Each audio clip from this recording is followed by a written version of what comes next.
Bismillahirrahmanirrahim. Assalamualaikum warahmatullahi wabarakatuh. Merdeka. Halo teman-teman semua, perkenalkan nama saya Syifa Sabila dan ini partner saya Syifa Fadila. Kami berdua akan mendiskusikan pembahasan mengenai ilmu mantik. Sebelumnya saya ingin kasih tahu dulu nih ke teman-teman semua bahwa video ini dibuat untuk memenuhi tugas ujian akhir semester mata kuliah ilmu mantik dengan dosen pengampu Ustadz Muhammad Hashim Fanirin, SPD MPD. Oke, langsung aja ke diskusinya. Nah kak, aku kan udah sering dengar ya, bahkan mungkin teman-teman semua juga udah sering dengar istilah ilmu mantik atau mungkin udah mempelajarinya nih, kayak kita di kelas kan udah mempelajarinya. Nah, menurut pendapat kakak, apa sih definisi ilmu mantik itu? Apa sama ilmu mantik sama ilmu logika? Menurut yang aku pelajari, ilmu mantik itu adalah ilmu yang membahas tentang kaidah yang melindungi terjaganya akal dari kesalahan dalam berpikir. Maksudnya apa tuh kak? Maksudnya, jadi Ustadz Hashim itu pernah menyampaikan bahwa awal kita memahami ilmu mantik itu berawal dari suatu hadis yang bunyinya kullu bid'atin dolalah wa kullu dolalatin Benar, aku tahu tuh kalau hadis itu. Itu artinya setiap yang bid'ah itu sesat dan setiap yang sesat itu berada dalam neraka. Gitu. Tahu nggak bid'ah itu apa? Bid'ah itu sesuatu yang nggak pernah dikerjain sama Rasul. Iya, jadi kan jika diambil dari hadis yang tadi, bisa kita simpulkan bahwa setiap sesuatu yang tidak dikerjakan oleh Rasulullah itu sesat. Sedangkan kita nggak bisa langsung nyimpulin kayak gitu kan. Seperti, mau tahu nggak contohnya apa? Boleh. Nah, ada salah satu contohnya di zaman Rasulullah itu Apa? menulis Al-Quran itu menggunakan pelepah kurma. Oh iya. Sedangkan di zaman sekarang kan udah pakai kertas tuh. Jadi nggak mungkin kalau misalkan Zaman sekarang tapi masih pakai pelepah kurma iya, gitu ya. Gitu. Kita kan tetap harus ngikutin perkembangan zaman kan. Tapi bukan berarti yang kita lakuin itu jadinya sesat gitu. Iya, jadi nggak bisa tuh kita nyimpulin semua yang nggak dikerjain Rasulullah itu sesat. Masa kita mau dibilang sesat gitu, disebut sesat kan enggak? Iya, jadi awal mulanya kita mempelajari ilmu mantik itu karena hadis tersebut kak. Iya, di hadis tersebut tuh ada kata kullu. Dan tidak semua kata kulli itu bermakna umum. Ada kata kullu. Nah, di ilmu mantik ini juga nanti akan bahas tentang juz'i dan kulli. Gitu. Jadi, Itu kan yang aku bakal jelasin ke kakak. Iya. Kakak udah paham emang? Belum. Oh, belum. Ya nanti aku jelasin juga ya yang tentang kulli sama juz'i itu. Ya jadi gitu teman-teman. Kalau ilmu mantik itu kita pelajari berawal dari hadis tadi. Apa tadi hadisnya? Kullu dolalah. Maaf. Kullu bid'atin dolalah wa kullu dolalah binar gitu. Nah, jadi ilmu mantik sama nggak kak sama ilmu logika? Sama. Sama-sama bahas tentang pemikiran. Gitu teman-teman. Supaya nggak salah dalam berpikir. Jadi kita bisa membedakan pemikiran-pemikiran yang benar dengan pemikiran-pemikiran yang salah. Gitu. Ih, masuk nih. Kok. Jadi menurut kamu apa aja sih yang kita pelajari di ilmu mantik ini? Wah, kakak kan pasti udah tahu kan? Iya, ada. Iya, jadi dalam ilmu mantik ini kita itu kan membahas mengenai lafaz. Nah, dalam lafaz itu ada isim-isim yang kita pelajari. Isimnya itu juga nggak hanya bukan isim ma'rifat atau nakirah gitu kak. Itu kan untuk di nahwu kan. Nah, kalau di ilmu mantik sendiri itu ada tersendiri isim yang dipelajarinya. Isim apa aja tuh? Belum dong. Aku masih mau bahas yang tadi. Jadi ada lafaz, ada qadiyah dulu, baru istidlal. Ada tiga. Gitu. Nah, tadi kakak mau tanya kan? Apa? Iya, isim. Isim itu apa? Ada isim apa aja dan isim itu apa? Isim. Jadi gini teman-teman, orang yang baru mempelajari bahasa Arab itu pasti akan mengenal bahwa isim adalah kata benda. Nah, padahal isim sendiri itu memiliki makna sendiri. Gimana kak? Kakak pasti inget dong. Al-ismu huwa kalimat dalat ala makna walam taktaron bizaman. Gitu. Jadi isim itu adalah kalimat yang menunjukkan makna dan tidak bergantung oleh waktu. Jadi kalau kita misalkan sebut ini buku, sampai besok ini tetap buku. Kemarin dia juga namanya adalah buku gitu. Itu yang dimaksud dia tidak bergantung dengan waktu. Nah, tadi kan yang kita bahas itu isim yang kita pelajari dalam ilmu mantik ya. Iya. Isim yang kita pelajari dalam ilmu mantik itu ada isim kuli, ada isim juz'i. Yang udah tadi aku sempat sebut ya. Iya, sempat disinggung nih ya, makasih Pak. Isim juz'i itu adalah isim sebagian. Jadi kata tunggal yang nggak punya unit lain. Kayak gimana tuh? Contohnya gini, kita sebut apa ya? Jakarta. Kalau kita udah sebut Jakarta, itu kan udah yang ada di otak kita pasti langsung ke kota Jakarta. Nggak akan tanya lagi. Nggak akan tanya lagi. Sedangkan kalau isim kuli itu keseluruhan Kak. Jadi kata tunggal yang yang mencakup beberapa unit. Misalkan kita sebutnya kota. Sungai. Kota. Iya, kota bisa nih. Jadi kota sungai. Kota aja. Masih berkaitan gitu kan tadi. Kalau kita sebutnya kota, itu orang pasti bakal berpikir kota apa. Tapi kalau kita udah sebutnya Jakarta, ya udah kota Jakarta dong. Itu juz'i, itu bagian dari kota. Iya, betul. Coba kakak contohin. Kakak udah paham kan? Paham. Coba kakak contohin dari sungai. Sungai itu kuli atau juz'i? Kuli.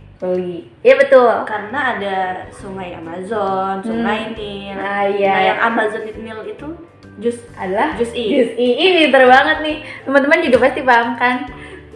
Teman-teman udah paham belum? Kalau belum paham, boleh nanti baca-baca lagi di referensi-referensi lain mungkin ya. Tadi kan kamu sempat nyinggung ya, ada yang kita pelajari di ilmu mantik ini ada lafaz, qadiyah, sama istidlal. Yang kalau lafaz tadi yang ada isim kuli, isim juz'i. Betul. Nah, kalau yang qadiyah itu kayak gimana sih? Qadiyah, ya. Jadi ini juga banyak yang ditanya, ini juga menjadi pertanyaan yang banyak ditanyakan oleh teman-teman semua nih. Bahwa qadiyah adalah ungkapan atau pernyataan ya yang memiliki makna benar ataupun bohong. Jadi qadiyah itu suatu pernyataan yang bisa benar, bisa bohong gitu. Nah, qadiyah sendiri ada dua teman-teman, ada qadiyah hamliyah, ada qadiyah syartiyah. Nah, pastinya Kak Sipa juga masih ingat dong, ini belum lama nih kita pelajari. Iya, kalau yang aku pelajari emang qadiyah itu ada dua ya teman-teman, ada qadiyah hamliyah dan qadiyah syartiyah. Nah bedanya kalau qadiyah hamliyah itu pernyataan yang tidak bergantung dengan berita lain. Kalau qadiyah syartiyah pernyataan yang bergantung dengan pernyataan lain atau berita lain. Iya, jadi qadiyah hamliyah itu yang dia tuh ya udah satu pernyataan aja gitu kan. Nah, mungkin kamu bisa ngasih contoh nih biar teman-teman bisa ngebedain apa bedanya hamliyah sama syartiyah. Iya benar-benar. Nah, contoh dari qadiyah hamliyah sendiri, Syifa yang mana nih? Syifa Sawila adalah mahasiswa pendidikan bahasa Arab. Nah, itu suatu pernyataan yang tidak bergantung dengan pernyataan lain.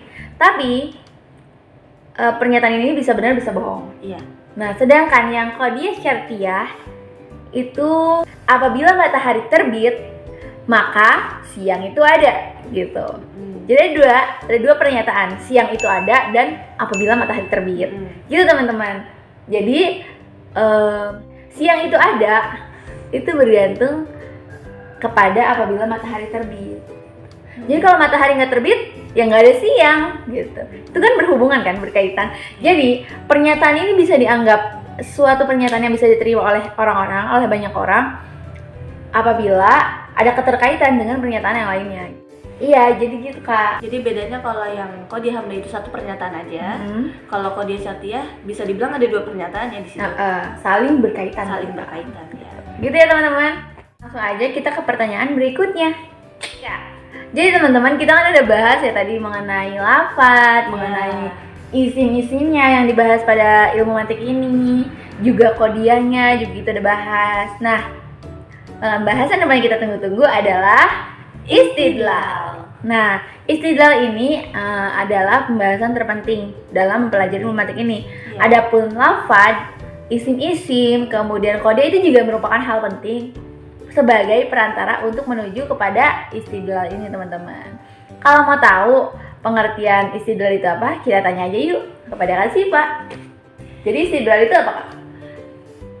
Jadi istidlal itu adalah pindahnya pemikiran dari sesuatu yang kita tahu kepada sesuatu yang nggak kita tahu, dengan menjadikan sesuatu yang kita tahu itu sebagai perantara kepada sesuatu yang tidak kita tahu itu. Agak-agak pusing nih, kebanyakan tahu-tahunya karena emang istidlal itu yang bikin seru itu. Bikin pusing? Bikin pusing. Oh gitu teman-teman, istidlal itu bikin pusing, tapi seru kok teman-teman. Jadi buat memahamkan lagi Kak, lebih memahamkan lagi pada teman-teman semua, maksudnya apa Kak? Contohnya gimana? Kita langsung ambil contoh aja ya. Ya, ambil contoh. Contohnya ada 2 pernyataan nih. Pernyataan pertama, Homer itu memabukkan. Ting. Pernyataan kedua, setiap yang memabukkan itu haram, teman-teman. Ya, ini sama-sama pernyataan yang kita ketahui. Nah, dari 2 pernyataan ini akan muncul sesuatu pernyataan baru. Iya, akan muncul pernyataan baru ya Kak. Nah, pernyataan baru itu adalah sesuatu yang tadinya kita belum ketahui. Apa itu? Bisa dibilang dengan sebuah kesimpulan ya. Iya, kesimpulan.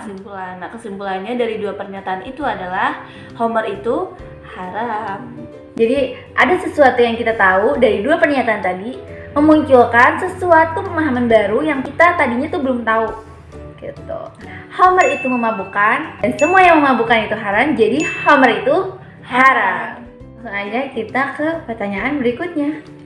Oh, jadi gitu Kak. Nah, yang udah kita pelajari itu kan istidlal terbagi menjadi 2 nih Kak. Iya. Ada istidlal apa aja tuh? Istiqra'i sama qiyasi. Nah, di sini aku juga ingin menjelaskan nih bahwa istidlal istiqra'i adalah pindahnya pemikiran dari khusus ke umum. Sedangkan istidlal qiyasi pindahnya pemikiran dari umum ke khusus. Jangan ketukar-tukar ya guys. Iya. Nah, tadi contoh yang telah disebutkan oleh Kak Siva, Homer itu memabukkan dan semua yang memabukkan itu haram. Itu kan suatu yang umum nih. Kemudian didapatkan kesimpulan, Homer adalah haram. Ini khusus. Jadi pindahnya sesuatu pemikiran dari umum kepada khusus adalah istidlal qiyasi. Nah, jadi gitu teman-teman, pembagian istidlal ada istidlal istiqra'i dan ada istidlal qiyasi. Kita juga mau ngasih tahu nih tentang istilah-istilahnya yang termasuk dalam bagian dari istidlal qiyasi juga. Oh, ada istilahnya. Iya, ada istilahnya biar teman-teman juga paham nih, karena kita di sini bakalan susah banget mahamin kalau kita nggak tahu tentang istilahnya dulu. Ada istilah dari batasan dalam istidlal qiyasi ini ada had asghar, ada had akbar, dan ada had ausat. Had sendiri itu maksudnya batasan ya. Terus ada muqaddimah sugro, ada muqaddimah kubro, dan ada natijah juga. Nah, untuk lebih memahami istilah-istilah ini bisa nggak kakak masukin ke dalam contoh yang tadi dibuat? Oke, bisa. Atau enggak, aku punya contoh baru nih Kak. Boleh. Ini adalah istilah qiyasi ya teman-teman. Pernyataan pertama, kentang adalah umbi-umbian. Pernyataan kedua, semua umbi-umbian adalah karbohidrat. Pernyataan barunya, kentang adalah karbohidrat. Nah, dari contoh tadi yang jadi had asgornya adalah si kentang. Kenapa tuh kentang? Kenapa? Karena kentang ini merupakan, bukan kentang ya sih, had asgornya ini merupakan kodiah yang di kesimpulannya dia menjadi subjek. Tadi kan kesimpulannya kentang adalah karbohidrat, makanya kentang ini adalah had asgor. Nah, selanjutnya yang jadi had akbarnya itu yang karbohidrat. Kenapa tuh karbohidrat? Kenapa? Karena karbohidrat menjadi predikat di kesimpulannya. Oh, karena tadi kan kentang adalah karbohidrat. Karbohidrat kan predikat di kesimpulan itu tuh. Nah, itu disebut juga dengan had akbar.